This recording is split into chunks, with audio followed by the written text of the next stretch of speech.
I'll tell you one thing, Nick. I would 100% try to figure out what the process is first. To me, the process is, do they mortgage things there? What are the expenses that we don't know from the United States? So trying to be able to say, hey, give me a comparison. What happens in the US versus here? So you can get some information from, back home, because more than likely you're going to probably work with a realtor or a person that doesn't really speak the same language, that might not speak the same lingo, meaning what they might think a mortgage is and what we think of mortgages are two different things. I had clients from Australia, and when we were talking, they were like, it was like something totally different how we would use that word than how they would use that word. And then we finally got kind of on the same page when I talked to the realtor they were using. And I'm like, oh my gosh, that's what it's like, because he had dealt with that quite a few times. So I think that's number one. So you can kind of get on the page and you can start thinking of other questions. I would look at how you go on the deed. Are you allowed to have a fee simple deed where you actually own it? It's protected, it's insured, so that just because you're from another country, it can't be taken away from you. A lot of these countries now don't want a bunch of foreign owners, which is funny because America, as we have all these, big corporations from other countries buying farmland and everything else around us, America doesn't seem to care as much as other countries do. Other countries want to be owned by their own citizens, and so they limit the amount of foreign owners that there are. That being the case, that's kind of my little bit of, so talk to an attorney locally, and maybe you're okay with a 100-year lease or something like that, because you're not going to see the end of the lease. Maybe your kids will. What's that worth to you and your family over the next couple of years?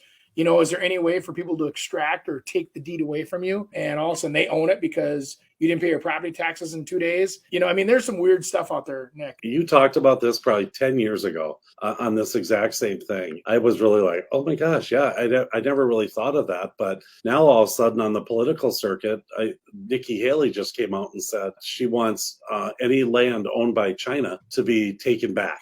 Can that happen in another country? Do you own it under your own yourself?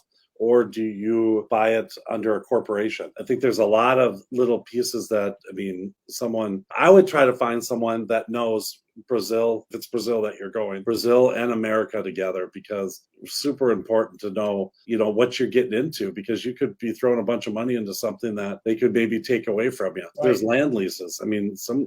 We own the land and we own the house. There's some places that you don't get that. And then at that point, how do you finance? If the banks in Brazil willing to finance you, are people in America, or do you got to pay cash? Definitely, it's not as easy as I just want to buy, because the rules aren't the same in every country. For sure, take a little history lesson from somebody that's been around a while.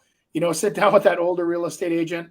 Let them tell you the story about what's happened over the years, what they did, what's happened in the past, how did they hurt people, help people. Because you see like a lot of countries like Belize now, where they're advertising to the U.S. saying, hey, bring your foreign dollars here. We have much, no tax. We have this, we have that. There's all these benefits that they're trying to allure you to bring your money in.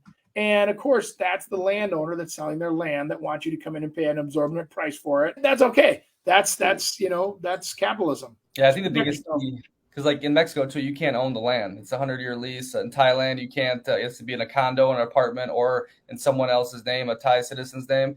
But there's a lot of programs now in some countries where, okay, you get permanent residency, and then after 3-5 years, you get the passport. And I think you, obviously, when you have the passport, you have the same rights as citizens here. So for sure, you got to look at what country and what kind of shenanigans are going on, because, like you said, it's happened in Mexico, in Tulum. I heard that from when I was in Mexico, that a bunch of French people bought land and built hotels, and it was going so good, and then the cartels came in there and took it away. Yeah, the whole governments were going at each other because of it too, and I don't think the French people got their money back. Well, a lot of those big oil companies too, they had oil rigs and everything else, got that out. Venezuela, they nationalized everything. Yeah. Well, that's okay. That's their prerogative as a country, and they make decisions that will affect how money flows in and out of their country, and I understand that.